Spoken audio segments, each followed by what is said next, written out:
Welcome everyone, Mike with Bowers Barbecue coming to you today from my backyard. Now at the end of October, Recteq Grills announced a brand new Bullseye. And you know I love the original, so I was really excited about this grill.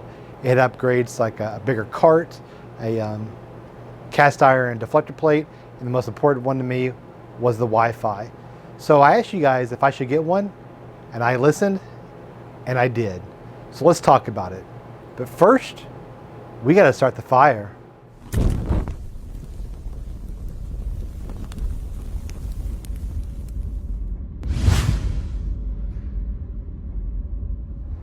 So the Recteq Bullseye Deluxe went on sale on November 7th of 2022. As soon as it went on sale, I was one of the first ones to purchase it. I was excited, so excited that I actually typed my name incorrectly, my address incorrectly, and Recteq definitely fixed that for me. If you remember the first time the new Bullseye came out, the stainless steel version, they sold out, so I didn't want to miss out on the first round of Recteq Deluxes. Turned out not to be an issue, but I hurried and got through the purchase thing and got the grill. This was on a Monday. It came delivered on a Thursday in two packages. Actually, the package one came on Thursday, package two came on Friday.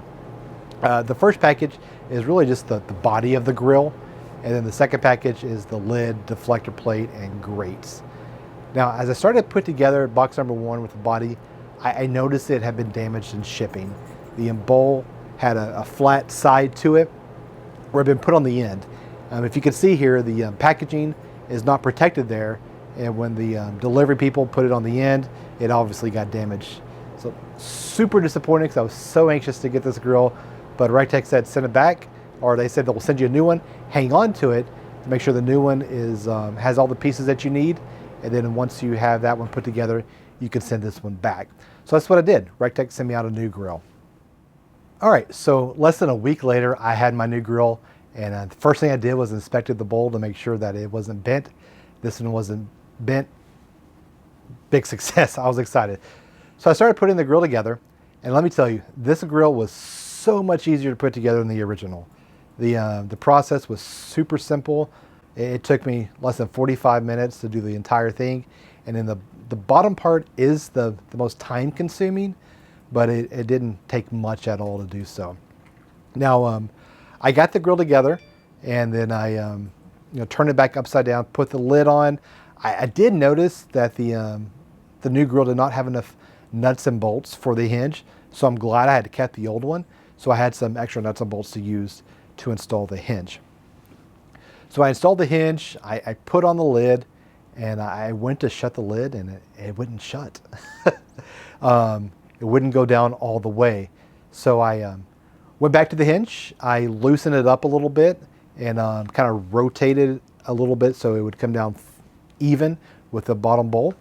I did that, and it still would not shut all the way. It did help, but not all the way.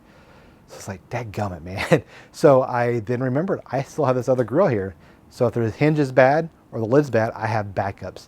So the first thing I did was try the new hinge. Put it on there and put the lid on. Still didn't shut down even. I mean, it was kind of like that, not quite even with the lower bowl. So I went to the new lid, put on the old lid, I should say, from the first grill. Put on that lid. It came down a little bit more, but still not quite even. So I adjusted all the nuts and trying to loosen it up and get it so it would come down flush, and I just couldn't do it. Super disappointing, but I knew Recteq would take care of me.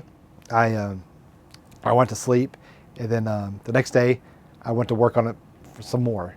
And no matter what I did, I could not get this thing to come down flush together, and it was kind of just always to the side, either direction, no matter what adjustments I made.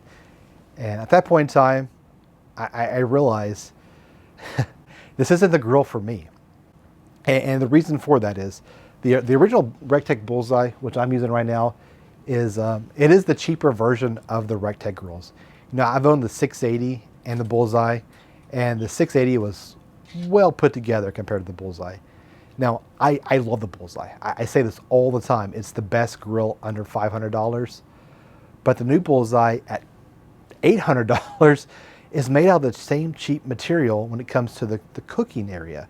Now the cart, the reflector plate, even the grill grate is all an upgrade, but that the core of the grill is still the same as the cheap grill. So I decided to take it back. I mean, my Bullseye is $400.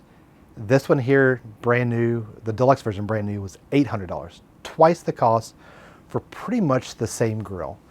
Now, I know it has the Wi-Fi, which I would have loved to have had, but my meter probe pretty much provides everything that the Wi-Fi does, except, adjusting the temperature or turning it on and off the grill, which once the grill's on, I hardly ever change the temperature until the very end. At that point in time, I'm checking the meat anyways, so I'm out by the grill begin with, so not that big of a deal. I wanted to like this grill. I wanted to love this grill like I love the original Bullseye.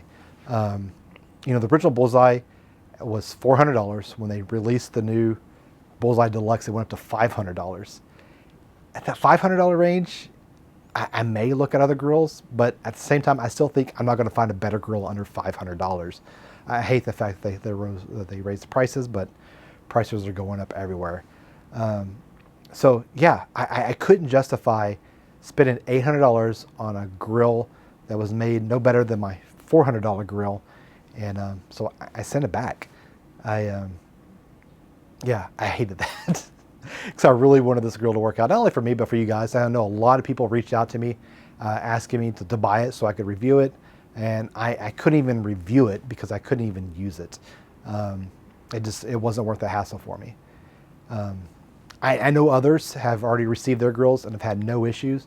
If you watch Tom Horseman on YouTube, he got one and he's absolutely loving his. And so if you want to check out some reviews, check out Tom's videos. I'll put a link to his channel in the comments below.